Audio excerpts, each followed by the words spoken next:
Hello friends, welcome to KS Mains Previous Year Question Paper Discussion SIDDHI. Yes, ಭಾಳ ಜನ ಚೆನ್ನಾಗಿ response ಮಾಡ್ತಿದ್ದೀರಾ ಯೂಟ್ಯೂಬಲ್ಲಿ, ತುಂಬ ಜನ ಕಮೆಂಟ್ಸ್ ಮಾಡ್ತಿದ್ದೀರಾ, ತುಂಬ ಜನ ಪರ್ಸನಲ್ ಮೆಸೇಜಸ್ ಕಳಿಸ್ತಿದ್ದೀರಾ. I am very happy that this initiative ತುಂಬ ನಿಮಗೆ ಹೆಲ್ಪ್ ಆಗ್ತಿದೆ ಅಂತ. Yes, it's always a pleasure to help the aspirants to reach their success, to reach their goal, to reach their aim, and we always believe that our success lives in your success ಅಂತ. ನಮ್ಮ success ಎಲ್ಲಿದೆ ಅಂದರೆ ನಿಮ್ಮ success ಅಲ್ಲೇ ಇದೆ ಅಂತ ನಾವು always believe ಮಾಡ್ತೀವಿ. ಸೊ ಆ ಕಾರಣದಿಂದ ಅಗೇನ್ ಅನದರ್ ಎಪಿಸೋಡಲ್ಲಿ we have brought one more beautiful question that is which has been asked in the 2021 ಅಂದರೆ ಲೈಕ್ 2020ನಲ್ಲಿ ಏನು ಕಂಡಕ್ಟ್ ನೋಟಿಫಿಕೇಶನ್ ಬಂದಿತ್ತು ಅದರಲ್ಲಿ.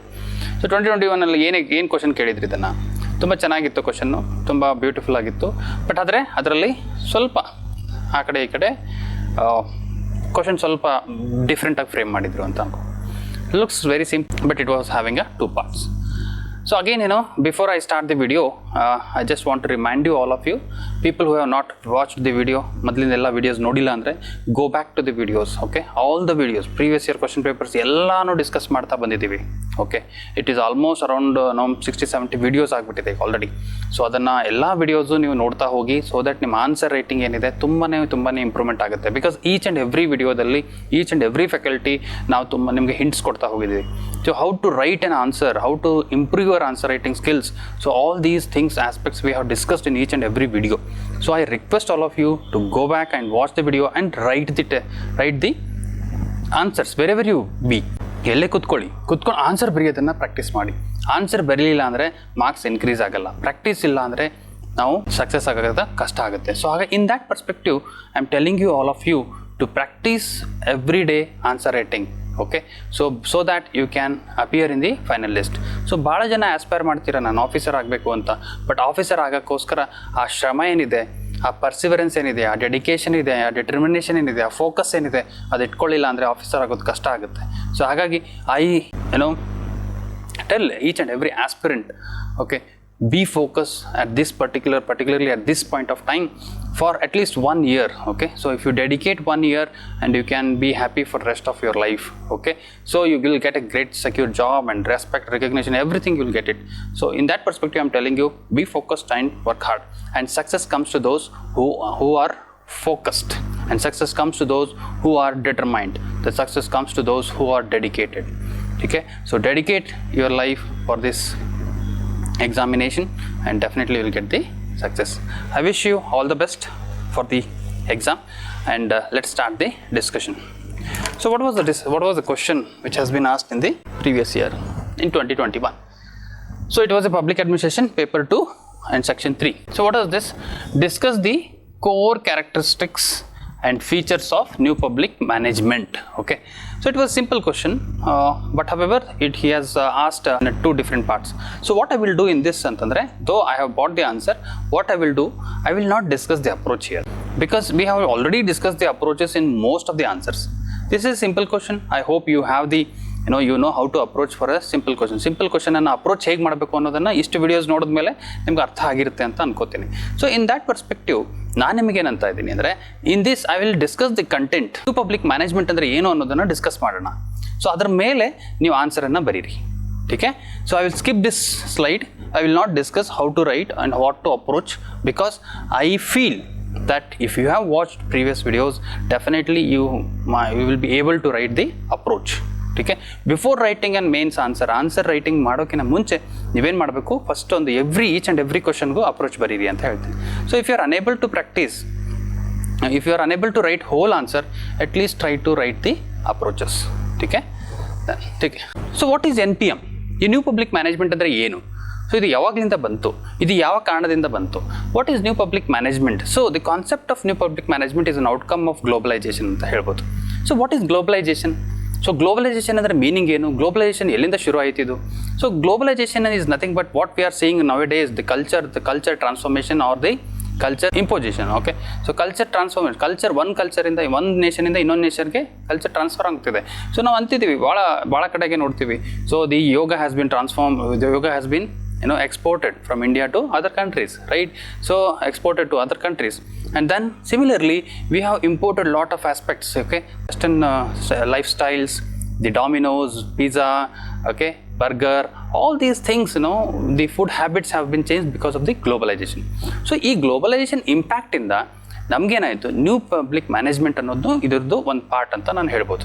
ಸೊ ಏನಿದೆ ನ್ಯೂ ಪಬ್ಲಿಕ್ ಮ್ಯಾನೇಜ್ಮೆಂಟ್ ಅಂತಂದರೆ, ಸೊ ನ್ಯೂ ಪಬ್ಲಿಕ್ ಮ್ಯಾನೇಜ್ಮೆಂಟ್ ಅಂದರೆ ದಿ ಗೌರ್ಮೆಂಟ್ ಆರ್ಗನೈಜೇಷನ್ಸ್ಗಳಲ್ಲಿ ಪಬ್ಲಿಕ್ ಆರ್ಗನೈಜೇಷನ್ಸ್ಗಳಲ್ಲಿ ಮ್ಯಾನೇಜರಲ್ ಕಾನ್ಸೆಪ್ಟ್ಗಳನ್ನು ತೊಗೊಂಬರೋದು new public management. Actually it is also an outcome of Thatcherism ಅಂತ ಹೇಳ್ತೀವಿ. ಈ ಥ್ಯಾಚರಿಸಮ್ ಅಂದರೆ ಏನು ಅಂದರೆ, ಬಿಕಾಸ್ ಥ್ಯಾಚರಿಸಮ್ ಅಂದರೆ it is a simple concept which talks about what, so privatisation of public organisations. Okay, so privatisation of public, it was started in the British. Okay, so ಅದರಲ್ಲಿ ಏನಿತ್ತು, privatisation of public organisation. ಈಗ ಮೊದಲು ಏನಿತ್ತು, public sector undertakings ಏನಿತ್ತು ಅದನ್ನೆಲ್ಲ privatise ಮಾಡಬೇಕು ಅನ್ನೋದನ್ನು concept ಮೇಲೆ ಇದನ್ನು ತೊಗೊಂಬಂದಿದ್ರು. There are many theorist, they have lot of ಥಿಯರೀಸ್ಗಳು ಭಾಳ ಡಿಸ್ಕಸ್ ಮಾಡಿದ್ದಾರೆ ಇದ್ರ ಮೇಲೆ. ಒಬ್ರು ಏನಂತಾರೆ, one more theory he talks about what, so he says that okay, the NPM concept, what its focus on is 3 E's ಅಂತ ಹೇಳ್ತಾರೆ. 3 E's ಅಂದರೆ ಏನು? 3 E's he talks about, one more theorist talks about new public management is all about 3 E's, that is economy, efficiency and effectiveness. Okay, so ಒಂದು public ಆರ್ಗನೈಜೇಷನ್ಸ್ಗಳು ಅದರಲ್ಲಿ ಚೆನ್ನಾಗಿ function ಮಾಡ್ತಿಲ್ಲ, they are not output oriented, they are not goal oriented, they are not client focused. So ಹಾಗಾಗಿ ಇದು public organisations, public sector organisations fail ಆಗ್ತಿದೆ. So ಹಾಗಾಗಿ the government should not produce, the government should give the service, the government should distribute the service. Okay, so it should not produce, ಪ್ರೊಡಕ್ಷನಲ್ಲಿ government ಇರಬಾರ್ದು. ಯಾಕೆಂದರೆ new public management concept ಇದೆ. ಯಾಕೆ ಇದನ್ನೇ particularly ಕೋರಾಗಿ impact ಆಗೋದು ಎಲ್ಲಿ ಅಂತಂದರೆ ಪಬ್ಲಿಕ್ ಸೆಕ್ಟರ್ ಅಂಡರ್ಟೇಕಿಂಗ್ಸ್ ಅಂತ ಹೇಳ್ತೀನಿ ನಾನು. ಈ ಪಬ್ಲಿಕ್ ಸೆಕ್ಟರ್ ಅಂಡರ್ಟೇಕಿಂಗ್ಸ್ ಏನಿದ್ದಾವೆ, ಪಬ್ಲಿಕ್ ಸೆಕ್ಟರ್ ಅಂಡರ್ಟೇಕಿಂಗ್ಸ್ ಅಂದರೆ ಯಾವುದು, BHEL ಆಗಲಿ, BEL ಆಗಲಿ, ಓಕೆ, ಸೊ ONGC ಆಗಲಿ, GAIL ಆಗಲಿ, SAIL ಆಗಲಿ, ಎಲ್ಲ ಆರ್ಗನೈಜೇಷನ್ಸ್ ಇವೆಲ್ಲ ಯಾವುದು, government organisation, where in which the government has a majority of the stake. So ಇದೆಲ್ಲ ಗೌರ್ಮೆಂಟ್ ಆರ್ಗನೈಜೇಷನ್, ಅದಕ್ಕೆ ನಾವು ಪಬ್ಲಿಕ್ ಸೆಕ್ಟರ್ ಆರ್ಗನೈಜೇಷನ್. ಈ ಪಬ್ಲಿಕ್ ಸೆಕ್ಟರ್ ಆರ್ಗನೈಜೇಷನ್ಸ್ಗಳನ್ನು ನಾವೇನು ಮಾಡಿದ್ದೀವಿ, ಅದನ್ನು NPM ಕಾನ್ಸೆಪ್ಟಲ್ಲಿ ಪುಷ್ ಮಾಡಿದ್ದೀವಿ. ಅಂದರೆ ಮ್ಯಾನೇಜರಲ್ ಕಾನ್ಸೆಪ್ಟ್ಗಳನ್ನು ತೊಗೊಂಡು ಬಂದು ಅದಕ್ಕೆ ಮೋರ್ ಇಂಡಿಪೆಂಡೆಂಟ್ನೆಸ್ ಕೊಟ್ಟಿದ್ದೀವಿ to compete in the market. earlier public sector organisations ಯಾವಾಗ ನಮ್ಗೆ ಇಂಡಿಪೆಂಡೆನ್ಸ್ ಆಯಿತು, ಇಂಡಿಪೆಂಡೆನ್ಸ್ ಆದಾಗ when we got independent, at that point of time, so we were not having the private investments, lot of private investments. At that point of time, what we did, the government started producing the goods. So government ಏನು ಮಾಡ್ತು, public sector ಆರ್ಗನೈಜೇಷನ್ಸನ್ನು start ಮಾಡಿ production start ಮಾಡ್ತು. Okay, ಬಟ್ಟೆಗಳಾಗಲಿ ಏನೇ ಇರಲಿ, ಪಬ್ಲಿಕ್ಕಿಗೆ ಏನೇನು goods ಬೇಕಾಗುತ್ತೆ ಅದನ್ನೆಲ್ಲ ಗೌರ್ಮೆಂಟೇ ಪ್ರೊಡ್ಯೂಸ್ ಮಾಡ್ತಾ ಬಂತು, wherever it is needed. So ಅಲ್ಲಿ ಆಬ್ವಿಯಸ್ಲಿ ಅಲ್ಲೆಲ್ಲ ಯಾರು ಹೆಡ್ ಮಾಡ್ತಾಯಿದ್ರು ಡಿಪಾರ್ಟ್ಮೆಂಟ್ಸ್ಗಳನ್ನು, more of bureaucrats. So bureaucrats ಅಂದರೆ ಮೀನಿಂಗ್ ಏನು, ದಿ ವೆಬರಿಯನ್ ಕಾನ್ಸೆಪ್ಟಲ್ಲಿ. ಸೊ ವೆಬರಿಯನ್ ಕಾನ್ಸೆಪ್ಟಲ್ಲಿ ಹೇಳಬೇಕಾದ್ರೆ ಬ್ಯೂರೋಕ್ರಾಟ್ಸ್ ಅಂದರೆ ಯಾರು, so they are more stick to rules, they are more stick to regulation, they are not flexible, they are rigid ಅಂತ ಹೇಳ್ತೀವಿ. So flexible ಇರಲ್ಲ, ರಿಜಿಡ್ ಇರ್ತಾರೆ, ರೂಲ್ಸ್ ಓರಿಯೆಂಟೆಡೇ ಇರ್ತಾರೆ, ಪೀಪಲ್ ಓರಿಯೆಂಟೆಡ್ ಇರಲ್ಲ, ಕಸ್ಟಮರ್ ಡಿಮಾಂಡ್ ಏನಿದೆ ಅದರ ಪ್ರಕಾರ ಪ್ರೊಡ್ಯೂಸ್ ಮಾಡಲ್ಲ. ಸೊ ಇದೆಲ್ಲ ಕಾನ್ಸೆಪ್ಟ್ಸ್ಗಳು ನಡೀತಾ ಹೋಯ್ತು. ಹಾಗಾಗಿ ಈ ಬ್ಯೂರೋಕ್ರಾಟಿಕ್ ಸ್ಟ್ರಕ್ಚರ್ಸ್ ಆಗಿ ಕನ್ವರ್ಟ್ ಆದವು ಯಾವುದು, ಈ ಪ್ರೊಡಕ್ಷನ್ ಡಿಪಾರ್ಟ್ಮೆಂಟ್. ಅಂದರೆ ಪಬ್ಲಿಕ್ ಸೆಕ್ಟರ್ ಆರ್ಗನೈಜೇಷನ್ಸ್ ಏನಿದ್ದಾವೆ ಇವೆಲ್ಲ ಬ್ಯೂರೋಕ್ರಾಟಿಕ್ ಸ್ಟ್ರಕ್ಚರಲ್ಲಿ ಟರ್ನ್ ಔಟ್ ಆದವು. ಯಾಕೆ, because those people were heading the organisation. So at that point of time bureaucratic structure ಆಗಿರೋದ್ರಿಂದ ಮಾರ್ಕೆಟ್ ಏನು ಡಿಮಾಂಡ್ ಮಾಡ್ತಾ ಇದೆ, ಅದಕ್ಕೆ ಮಾರ್ಕೆಟಲ್ಲಿ ಪ್ರೈಸ್ ಇನ್ಕ್ರೀಸ್ ಆಗ್ತಾ ಬಂತು, ಗೂಡ್ಸ್ ಪ್ರೈಸ್ ಇನ್ಕ್ರೀಸ್ ಆಗ್ತಾ ಬಂತು. People started not buying it. So people stopped buying those goods because the service. So now what happened, public sector organization started. So fail ಆಗ್ತಾ ಇರೋದ್ರಿಂದ ಅವಾಗ ಏನು ಮಾಡಿದ್ರು, ಯಾಕೆ ಫೇಲ್ ಆಗ್ತಿದೆ ಅಂತ ಸ್ಟಡಿ ಮಾಡಕ್ಕೆ ಹೋದಾಗ then they come out with an concept called as new public management, so which was already existing in 1930s, post 1930s in the USA. Okay, USA already ಅದ್ರ ಬಗ್ಗೆ ಸ್ಟಡಿ ಮಾಡಿ ಅದನ್ನು ಆಲ್ರೆಡಿ ಎಕ್ಸಿಸ್ಟಿಂಗ್ ಇತ್ತು. So ನಾವು 1960s Indian ಕಾನ್ಸೆಪ್ಟ್ಗಳಲ್ಲಿ ತೊಗೊಂಡು ಬರ್ತಾ ಹೋದ್ವಿ. So in that perspective we can say that new public management ಉಗಮ ಆಗಬೇಕಾದ್ರೆ ಇದನ್ನೆಲ್ಲ ಕಾರಣವಿತ್ತು. Okay, so what new public management is talking about, so what is its definition and what are the core characteristics and what are its features, ಇದನ್ನು ನೋಡೋಣ. New public management is an approach to use different management techniques used in private sector in public administration. Okay, so ನಾವೇನು ಮಾಡ್ತಾ ಇದ್ದೀವಿ, private techniques ಅಂದರೆ managerial techniques ಏನೇನಿದೆ, ಒಂದು corporate ಕಂಪ್ನಿಗಳಲ್ಲಿ ಏನೇನು ಯಾವ್ಯಾವ ಥರ ರೂಲ್ಸ್ ಇರುತ್ತೆ, ಯಾವ್ಯಾವ ಥರ ರೆಗ್ಯುಲೇಷನ್ಸ್ ಇರುತ್ತೆ, ಮತ್ತು ಯಾವ ಥರ ಫ್ಲೆಕ್ಸಿಬಿಲಿಟಿ ಇರುತ್ತೆ, ಆಮೇಲೆ ಯಾವ ಥರ ವರ್ಕ್ ಕಲ್ಚರ್ ಅಡಾಪ್ಟ್ ಮಾಡಿರ್ತಾರೆ, ಆ ವರ್ಕ್ ಕಲ್ಚರ್ಗಳನ್ನು ತೊಗೊಂಬರೋಕ್ಕೆ ನಾವು ಇಲ್ಲಿ ಪ್ರಯತ್ನ ಪಡ್ತೀವಿ. Managerial techniques, okay, management techniques from private sector to in public. The concept of new public management helps to run public service corporations in an economical, efficient, okay, manner. So the new public management system boosts the product delivery and manages the financial goals. So because why? Most of the public sector organizations were not into the target oriented, goal oriented or outcome oriented. So ಮೊದಲೆಲ್ಲ government organisations ಅಂದರೆ ಏನಿರುತ್ತೆ, most of the government organisations are not target oriented, goal oriented ಆಗಿರಲ್ಲ, outcome oriented ಆಗಿರಲ್ಲ. ಆದರೆ private sector organisations ಆದರೆ ಏನು target ಆಗಿರ್ತಾರೋ target reach ಆಗಬೇಕು. ರೀಚ್ ಆಗಲಿಲ್ಲ ಅಂದರೆ the managerial system, sole system, they want to reform it. But in public organisation such things will not happen so easily because it is a rigid structure. Any changes to happen, it takes lot of, the society is dependent on it and the people who are heading those organization will be resisting those changes. Okay, ಆ ಚೇಂಜಸ್ಗಳನ್ನು resist ಮಾಡ್ತಾ ಇರ್ತಾರೆ. So in that perspective new public ಮ್ಯಾನೇಜ್ಮೆಂಟನ್ನು government ಸೆಕ್ಟರಲ್ಲಿ ತರಬೇಕು ಅಂತಂದರೆ it was very difficult. So the whole concept of new public management ಏನು ಮಾತಾಡ್ತಾ ಬರುತ್ತೆ ಅಂದರೆ ಹೋಗ್ತಾ so it is saying simple thing that the public organisation should not involve in market activities. ಈ ಮಾರ್ಕೆಟ್ ಆಕ್ಟಿವಿಟಿ ಯಾರ್ದಿದೆ, ಈ ಮಾರ್ಕೆಟ್ ಆಕ್ಟಿವಿಟಿ ಎಲ್ಲ private ಸೆಕ್ಟರ್ದು. ಪ್ರೈವೇಟ್ ಸೆಕ್ಟರ್ ಏನು ಮಾಡುತ್ತೆ, it is ready to produce the goods, it is ready to distribute the goods and give this service to the people. So what government has to do, the government of the day has to stick to what, the government of the day has to stick to the regulatory body ಥರ, observing body ಥರ. Okay, so moderator ಥರ ಇರಬೇಕು government. So government should not involve in each and every activity. That is particularly the market activity. So the whole public, new public management ಏನು ಹೇಳ್ತಾ ಬಂತು, so it was simply saying that the government should not involve in all these aspects. So it has to be a simple regulatory body and maintain the law and order. Okay, so this is the mere function of the government and the public management approach was delivering. Okay, so now let's see what are the core characteristics of this NPM. ಈ NPM core characteristics ಏನು? The core characteristics of the NPM is what it is talking about. It is talking about the productivity. Okay, any service or any goods if you are producing, or any organization if you are running, the productivity is the most important aspect of the organization. So what NPM is saying, productivity. So gaining more service from lesser revenue, because government does not think about how to raise a revenue. That means that does not think ಅಂದ್ರೆ ಮತ್ತೆ extreme ಅಲ್ಲಿ ಹೋಗ್ಬೇಡಿ. The government is not into the profit oriented. The government is more oriented towards welfare. So in that perspective, what government does, government always think about spending more. So return is less. So in public sector organizations ಏನಾಗ್ತಾ ಇತ್ತು, ಬರೀ spending ಆಗ್ತಾ ಇತ್ತು, ಅಲ್ಲಿ output oriented ಇರಲಿಲ್ಲ. So government profit ಮಾಡ್ತಾ ಇದೆಯಾ, ಈಗ ಪಬ್ಲಿಕ್ ಆರ್ಗನೈಸೇಷನ್ಸ್ ಪ್ರಾಫಿಟಲ್ಲಿದ್ದಾವ, ಲಾಸಲ್ಲಿದ್ದಾವ. ಮೋಸ್ಟ್ ಆಫ್ ದಿ ಕಾರ್ಪೊರೇಷನ್ಸ್ ನೋಡಿ ನೀವು ಭಾಳ ಲಾಸಲ್ಲಿ ನಡೀತಾ ಇರ್ತವೆ. ಭಾಳ ಸರಿ ಪೇಪರಲ್ಲಿ ಓದಬೇಕಾದ್ರೆ ಇವು ಎಲೆಕ್ಟ್ರಿಸಿಟಿ, ಜೆಸ್ಕಾಮ್, ಬೆಸ್ಕಾಮ್ ಅಂತ ಇವೆಲ್ಲ ಏನೇನು ಆರ್ಗನೈಸೇಷನ್ಸ್ ಇದ್ದಾವೆ, ಕೆಲವು ಆರ್ಗನೈಸೇಷನ್ಸ್ ಪ್ರಾಫಿಟ್ ಎಲ್ಲ ಲೆಸ್, ಕೆಲವು ಆರ್ಗನೈಸೇಷನ್ ಪ್ರಾಫಿಟಲ್ಲಿ ಇರ್ತವೆ, ಇನ್ನು ಕೆಲವು ಆರ್ಗನೈಸೇಷನ್ಸ್ ಲಾಸಲ್ಲಿ ನಡೀತಾ ಇರ್ತವೆ. ಸೊ ಇವೆಲ್ಲ ಪಬ್ಲಿಕ್ ಸೆಕ್ಟರ್ ಆರ್ಗನೈಸೇಷನ್ಸ್ ಏನಿದ್ದಾವೆ ಇವು ಲಾಸಲ್ಲಿ ನಡೀತವೆ. ಯಾಕೆ? Because they are not output ಅಂದರೆ ಪ್ರೊಡಕ್ಟಿವಿಟಿ ಓರಿಯೆಂಟೆಡ್. ಸೊ ಆ ಕಾರಣದಿಂದ ಸೊ ಅದಕ್ಕೆ ಏನು ಮಾಡಿದ್ರು, ಪ್ರೈವೇಟ್ ಸೆಕ್ಟರಲ್ಲಿ ಪ್ರೊಡಕ್ಟಿವಿಟಿ ಓರಿಯೆಂಟೆಡ್ ಇರ್ತಾರೆ. ಸೊ ಹಾಗಾಗಿ ಆ ಕಾನ್ಸೆಪ್ಟ್ಗಳನ್ನು ಇಲ್ಲಿಗೆ ತೊಗೊಂಬರೋಣ ಅಂತ they tried it. So marketization, so replacing the traditional bureaucratic structure, mechanism and process with market strategies. ಅಂದರೆ ಏನು, ರೂಲ್ಸ್ ಓರಿಯೆಂಟೆಡ್ಡು, ರೆಗ್ಯುಲೇಷನ್ ಓರಿಯೆಂಟೆಡ್ಡು, ರಿಜಿಡ್ಡು ಇವೆಲ್ಲ ಏನಿತ್ತು ಇದರಿಂದ ಚೇಂಜ್ ಮಾಡಬೇಕು. ಮಾರ್ಕೆಟ್ ಓರಿಯೆಂಟೆಡ್ ಅಂದರೆ ಕ್ಲೈಂಟ್ ಓರಿಯೆಂಟೆಡ್, ಅಂದರೆ demand oriented. So what people demand, what people want, so ಅದ್ರ ಪ್ರಕಾರ ನಾವು ಸರ್ವಿಸ್ ಕೊಡಬೇಕಾಗತ್ತೆ. So in that perspective they were talking about this. And then service oriented, keeping the needs of the customer as A priority. So ನೋಡಿದ್ದೀರಾ ಭಾಳ ಸರಿ ಇರುತ್ತೆ, ಈಗೆಲ್ಲ ನೀವು ಆನ್ಲೈನ್ ಆ್ಯಪ್ಸಲ್ಲಿ ಬರುತ್ತೆ, ಫುಡ್ ಡೆಲಿವರಿ ಆಗಲಿ, ಓಕೆ, ಅಥವಾ ಮೊಬೈಲ್ ಆಗಲಿ, ಅಥವಾ ನೀವೇನೇ ಏನೇ ಪ್ರಾಡಕ್ಟ್ ಬೈ ಮಾಡಿ, ಅಥವಾ ನೀವು ಸರ್ವಿಸ್ಗಳನ್ನು ತೊಗೊಳ್ಳಿ, ಅದರಲ್ಲಿ ಏನು ಕೇಳ್ತಾರೆ, ಫೀಡ್ಬ್ಯಾಕ್ಸ್ ಅಂತ ಬರುತ್ತೆ. ಆ ಫೀಡ್ಬ್ಯಾಕ್ಸಲ್ಲಿ you will always put a feedback.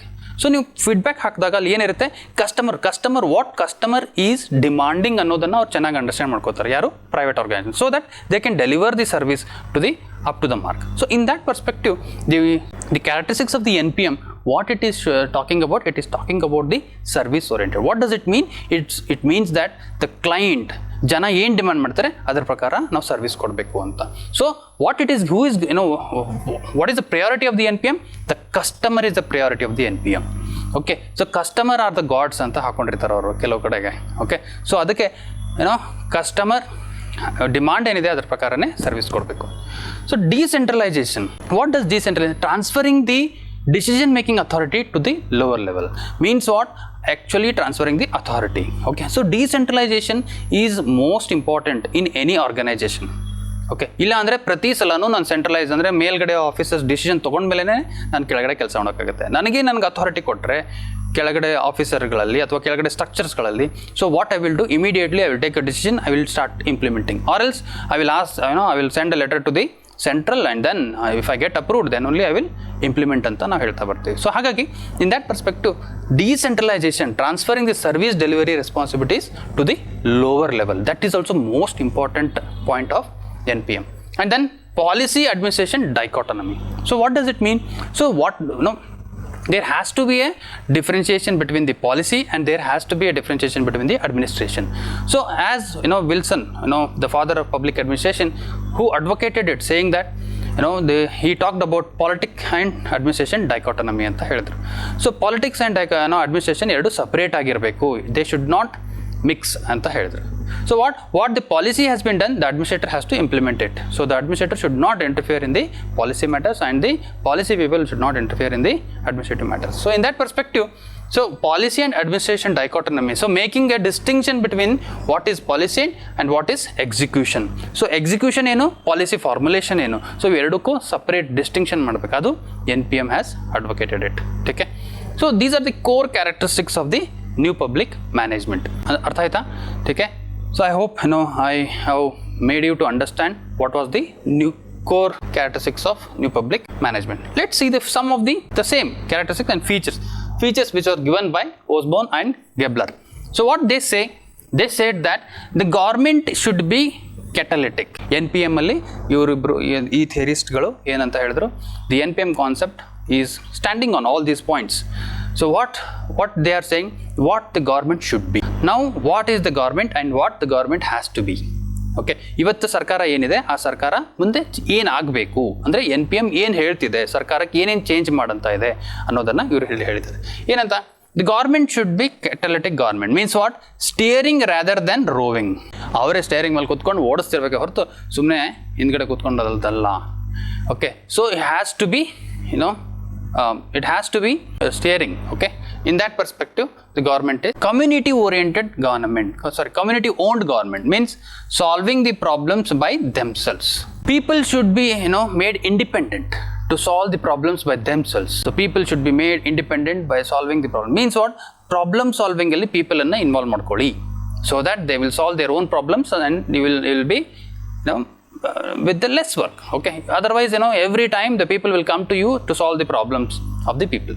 So ಆ ಥರ ಬರಬಾರ್ದು, ಪೀಪಲ್ ಅನ್ನ ಎನ್ಕರೇಜ್ ಮಾಡಿ, ಪೀಪಲ್ ಅನ್ನ ಇಂಡಿಪೆಂಡೆಂಟ್ ಮಾಡಿ ಅಂತ NPM ಹೇಳ್ತಿದೆ. ಅದಕ್ಕೆ ಕಮ್ಯುನಿಟಿ ಪೊಲೀಸಿಂಗ್ ಅಂತ ಇದೊಂದು ಕಾನ್ಸೆಪ್ಟ್ ಇದೆ ನೋಡಿ, you can connect it whenever you have the chance of giving an example, you can give the example. Community oriented policing, community policing ಅಂತ ಒಂದು ಕಾನ್ಸೆಪ್ಟ್ ಇದೆ. ಆ ಕಮ್ಯುನಿಟಿ ಪೊಲೀಸಿಂಗಲ್ಲಿ community people will be involved in the policing activity. So in that perspective you can write such examples and that examples will fetch you a good mark. Competitive government, what do you mean by competitive government? ಈ competitive government ಅಂದ್ರೆ ಏನು? So competitive government ಅಂದರೆ, so the private organisations ಹೇಗೆ competition ಮಾಡುತ್ತೆ one or with other organization, the government has to be competitive. Means what? The government should be efficient, the government should be economic, so the government should be output oriented. Okay, so mission driven, the government should be mission driven means what? Rule to goal oriented, rule oriented ಇರೋದ್ರಿಂದ goal oriented ಆಗಿ convert ಆಗಬೇಕು. So the government has to be like this. And then result oriented government, what do you mean by result oriented? Output oriented. Okay, so what is the outcome of a project? What is the outcome of a scheme? What is the outcome of a any programs or policies? So government has to measure it. The government measure ಮಾಡಬೇಕು, ಅದರ ಮೇಲೇನೆ ಅದು next ಪಾಲಿಸೀಸ್ಗಳನ್ನು, next ಫಂಡ್ಸ್ಗಳನ್ನು decide ಮಾಡ್ತಾ ಹೋಗಬೇಕು. But output oriented ಸ್ಕೀಮ್ದು output ಎಷ್ಟು ಬರ್ತಾ ಇದೆ, ಯಾವುದಾದ್ರೂ ಸ್ಕೀಮ್ ಇಂಪ್ಲಿಮೆಂಟ್ ಮಾಡ್ತಾರೆ, ಈ ಗೌರ್ಮೆಂಟ್ ಬಂದು ಒಂದು ಸ್ಕೀಮ್ ಇಂಪ್ಲಿಮೆಂಟ್ ಮಾಡುತ್ತೆ, ಇನ್ನೊಂದು ಗೌರ್ಮೆಂಟ್ ಬಂದು ಇನ್ನೊಂದು ಸ್ಕೀಮ್ ಇಂಪ್ಲಿಮೆಂಟ್ ಮಾಡುತ್ತೆ. ಬಟ್ ಆದರೆ ಯಾವ ಸ್ಕೀಮ್ ಯಾವ ಚೆನ್ನಾಗಿ ಪರ್ಫಾರ್ಮ್ ಆಗಿದೆ ಅನ್ನೋದನ್ನು ಯಾವತ್ತೂ ನಾವು ಅನಾಲಿಸಿಸ್ಸು ಅಲ್ಲಲ್ಲೇ ಮಾಡ್ತಾರೆ, ಬಟ್ ಆದರೆ it is not effective way of analysis ಇರೋದಿಲ್ಲ. So effective way of analysis ಇದ್ದರೆ ಔಟ್ಪುಟ್ ಓರಿಯೆಂಟೆಡ್ ಆಗುತ್ತೆ. Customer driven government means client as a customer. ನಾನು ಅದಲ್ಲೇ ಹೇಳಿದ್ನಲ್ಲ, so the client should be treated as a customer and the customer demand, according to the demand of the customer, the government has to give the service. Then enterprising the government and earning with spending. The government should think about earning with, the revenue raising should also be diversified so that the government can earn money and then spend accordingly. And it should not be like only spending and earning is less. If earning is less, the debt will increase, right? So in that perspective, the government should be enterprising. And then decentralization of government, devolution of power and the structure of the organization. Okay, so it should not be like owning the lower level, andre the local level government should be made more independent and they should be devolved with whatever the requirement at that level. So ಅಲ್ಲಿ ಆ ಲೆವೆಲ್ಗಳಲ್ಲಿ ಏನೇನು ಬೇಕಾಗಿರುತ್ತೆ ಆ ಲೆವೆಲ್ಗಳಲ್ಲಿ ಅದು ಪವರ್ಸ್ಗಳನ್ನು ಕೊಡಬೇಕು, ಅಂದ್ರೇ ಸರ್ಕಾರ ಚೆನ್ನಾಗೇ ಆಗುತ್ತೆ. So in this perspective NPM is talking about all these aspects. Okay, so with this I will conclude here. I hope you have understood the concept. ಚೆನ್ನಾಗಿ ಅಂಡರ್ಸ್ಟ್ಯಾಂಡ್ ಆಗಿದೆ ಅಂತ ಅನ್ಕೋತೀನಿ. ಇಲ್ಲ ಅಂದರೆ ಕಮೆಂಟ್ ಮಾಡಿ, ಮತ್ತೆ ಅದನ್ನು ನೋಡೋಣ how best I can deliver this. Okay, but however one thing you have to observe here. So every ಪಾಯಿಂಟಿಗೂ ನೀವು ಒಂದು ಎಕ್ಸಾಂಪಲನ್ನು ಹುಡುಕಬೇಕು. ಎಕ್ಸಾಂಪಲ್ ಹುಡುಕಿ ಎಕ್ಸಾಂಪಲ್ಗಳನ್ನು ಬರಿಬೇಕು. ನೀವು ಎಕ್ಸಾಂಪಲ್ ಬರೀಲಿಲ್ಲ ಅಂದರೆ ಅದು ಕಂಟೆಂಟು ಮಿಯರ್, ಅಂದರೆ ಈ ಕಂಟೆಂಟ್ ಎಲ್ಲರ ಹತ್ರನೂ ಇರುತ್ತೆ, ಎಲ್ಲರೂ ಬರೀತಾರೆ. Okay, may not be this content particularly ನಾನೇನು ಡಿಸ್ಕಸ್ ಮಾಡಿದ್ದೀನಿ ಅದೇ ಕಂಟೆಂಟ್ ಎಲ್ಲರ ಹತ್ರ ಇರಲಿಕ್ಕಿಲ್ಲ. ಬಟ್ ಈ content, most of the content ಏನಿದೆ, ಮೋಸ್ಟ್ ಆಫ್ ದಿ ಪಾಯಿಂಟ್ಸ್ ಏನಿದೆ ಸಿಮಿಲರ್ ಇದೆ. ನೀವು ಯಾವುದೇ ಬುಕ್ಕಲ್ಲಿ ಹೋದ್ರೂ almost one on the other way overlapping ಇರುತ್ತೆ. ಸೊ ಬಟ್ ಈ ಪಾಯಿಂಟ್ಸು ನೀವು ಇದ್ರ ಜೊತೆಗೆ ಎಕ್ಸಾಂಪಲ್ ಪುಟಪ್ ಮಾಡಿದ್ರೆ definitely you will get more marks. Okay, so you try to put examples and also diagram ಹಾಕ್ಬೇಕಾದ್ರೂ ಏನು ಡೈಗ್ರಾಮ್ ಹಾಕ್ಬೋದು, ಇದಕ್ಕೆ ಒಂದು ಸರ್ಕಲ್ ಹಾಕ್ಬಿಟ್ಟು ಆರಾಮಾಗಿ ಫೀಚರ್ಸ್ ಆಫ್ NPM ಅಂತ ಬರ್ಬಿಡ್ಬೋದು. ಓಕೆ, ಇವೆಲ್ಲ ಪಾಯಿಂಟ್ಸ್ಗಳನ್ನು ಈ ಥರ ಬರಿಬೋದು, ರಿಪ್ರೆಸೆಂಟೇಷನ್ ಮಾಡ್ಬೋದು. ಮಾಡಿದಾಗ automatically will get good marks. So because presentation is the most important aspect in any field. Okay, either it may be an answer writing or it may be an interview. Right, with this I will conclude. All the best for the examination. I hope you like this video. Like ಮಾಡ್ತೀರಾ ಅಂತ ಅನ್ಕೋತೀನಿ. Comment ಮಾಡಿ, ಮತ್ತು ಇದನ್ನು ಮುಂದೆ ಹಾಗೆ continue ಮಾಡ್ತೀವಿ. ನಿಮ್ಮ ಕಮೆಂಟ್ಸ್ಗಳೇ ನಮಗೆ ಕಂಟಿನ್ಯೂಯೇಷನ್ಗೆ ಚಾನ್ಸ್ ಕೊಡೋದು. Okay, thank you for watching the video. All the best. And also I want to update you with one point. ಈಗ ನಾವು KS ಪ್ರಿಲಿಮ್ಸ್ ಮತ್ತು KS ಮೇನ್ಸ್ ಕ್ಲಾಸಸ್ಗಳನ್ನು ಶುರು ಮಾಡ್ತಾ ಇದ್ದೀವಿ. Already we have started it, one batch, and one more batch we are starting from every 15 daysಗೆ ಒಂದೊಂದು batch ಶುರು ಆಗ್ತಾನೆ ಇರುತ್ತೆ. ಈಗ ನೋಟಿಫಿಕೇಶನ್ ಬರೋವರೆಗೂ ಬಂದ ಮೇಲೂ. ಓಕೆ, ಸೊ ಹಾಗಾಗಿ ಯಾರಾದರೂ ಇಂಟ್ರೆಸ್ಟೆಡ್ ಇದ್ದರೆ you can come and join the course.